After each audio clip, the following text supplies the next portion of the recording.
A true gentleman. Sullivan, can he go? Sullivan, can he go? I think Sullivan will go off into the field. I don't think anybody's going to catch him.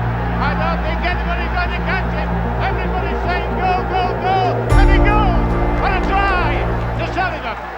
I don't think he ever had any idea of the inspiration he was, and the things I've heard since his passing, he would have been so overwhelmed by it all.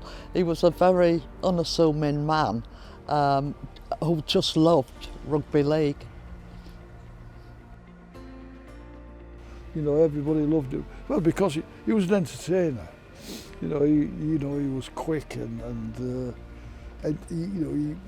he had a magnitude about himself, and he just running on the field, you could feel he was a little bit different from, you know, his athleticism and everything what attributes to being a good, and I mean a good rugby league player. He had it all.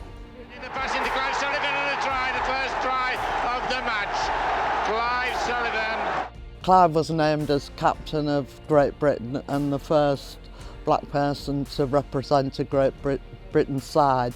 But I think that shows that in rugby league that colour didn't really, you got picked on your merits, not on what colour you were. In rugby league circles, I mean, you can't go any further than being the captain of a team that wins the World Cup. I mean, you know, as a young man, if you're playing junior rugby, that would be the furthest obstacle away from you in your life, really. You know, that and winning the Ashes.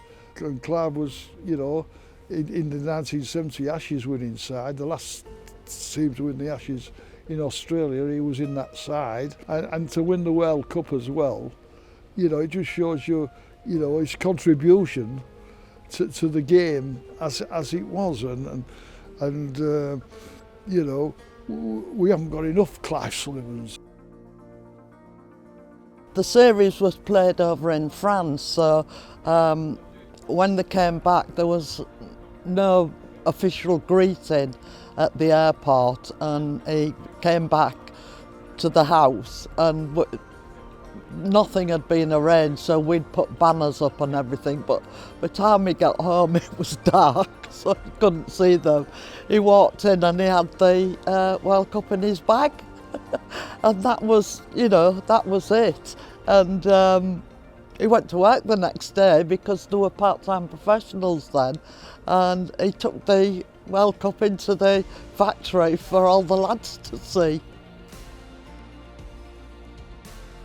Everybody still sees them snippets of that 1972, and to see that tremendous try he scores down the right wing, you know, even to this day, you know, he can get me off my seat.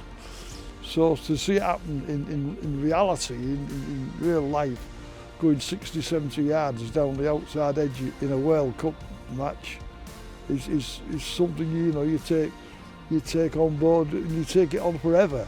You know, you can't have anything better than that in your sporting life. I feel very proud, and the family feel very proud that he's been remembered after 50 years. I think Clive would have been quite overwhelmed, and again very proud that a ball has been named after him specifically.